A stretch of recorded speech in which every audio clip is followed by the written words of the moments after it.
మా నాన్నను కొట్టినారు సార్. మేము కింద పడిన మా ఇల్లు కొంచెం లోన్కి ఉంది సార్.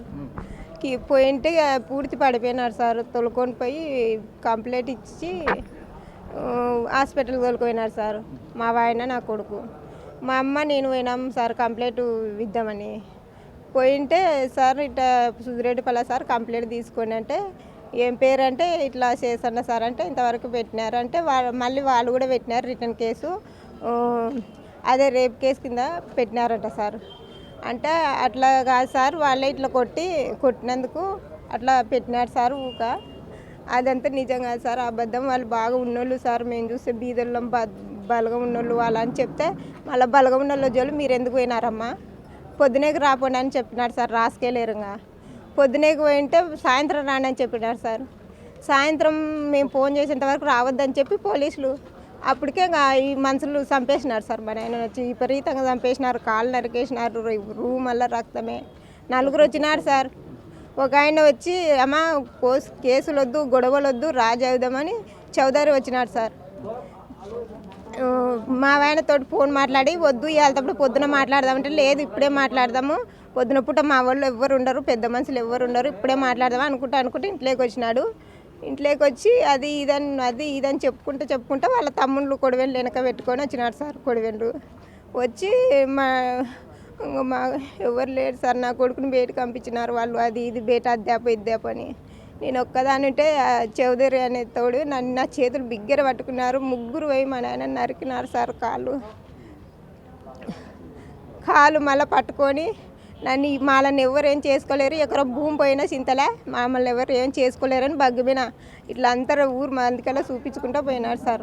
అంత వాళ్ళకి బలగం ఉందని సార్. మా 5 మంది ఆడపిల్లలు ఏం చేసుకోలేరని వాళ్ళు ఇట్లా చేసినారు సార్. మీరే న్యాయం చేయాలి సార్. అక్కడ పోలీసులు న్యాయం చేయలేకుంటే మీరైనా న్యాయం చేయాలి సార్.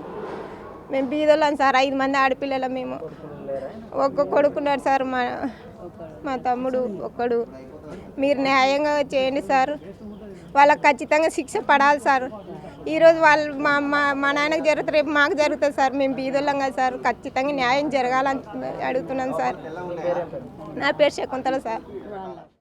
సుధిరెడ్డిపల్లి సార్. మేము భార్యాభర్త పండుకుంటుంది. చౌదరి అంటారు, గోయింది అంటారు సార్. వాడిని కుమారు, బీస్పల్లి, పర్ష నలుగురు వచ్చినారు సార్. వచ్చి పండుకున్న వాళ్ళు వాకిళ్ళు గడేసుకొని పండుకోండి సార్. రాళ్ళు ఇంత గడ్డలు ఎత్తేసారు సార్. వాకిల మీద గడెలు కూడా తెరుచుకున్నాయి సార్. నేను ఎత్తికిడ తలిగా సార్. మా వాయినని వేసేసి ఇంత బాధినారు సార్. ఇంత గడ్డలేసి కట్టెలేసి కొట్టినారు సార్. కొట్టి వదిలిపెట్టిపోయింటే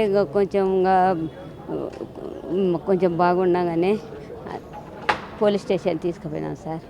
పోలీస్ స్టేషన్కి వేసుకొని పోయింటే పోలీసులు ఉండరు కదా అని అనుకుంటే వాళ్ళు సాయంత్రం రాపోరి రేపు రాపోరి అంటే సార్. మా అమ్మకేం పట్టించుకోలేదు పోలీస్ స్టేషన్లో. ఎంత చెప్పినా కూడా నిన్న 6 గంటలకు రామన్నారు. మేము ఫోన్ చేసే వరకు రావాకంటారు సార్ పోలేదు సార్. 6 గంటలకు వచ్చి వాళ్ళు నలుగురు పానమే తీసారు సార్. మళ్ళీ వచ్చి కత్తులు గొడ్డెన్లు తీసుకొని రూమ్లో పండుకోండి, మాతర్లు వేసుకొని ఇంత రొట్టె తిని పండుకోండి సార్. పండుకున్నోనే కాలు తెగ్గొచ్చి ఇట్లా కాలు తీసుకొని అమ్మడి కాలు ఇట్లా పైకెత్తి సార్ తీసుకొని పోయినారు, చంపినారు సార్. గొంతు నొక్కి ఇట్లా ఒత్తి నాలుక మీద దిండేసి మూతి మీద వచ్చి చంపేసిపోయారు సారు. నా కొంప మునిగి సారు. వనిగాలో నా మూడు పోయినట్ట ఏం లేదు సార్.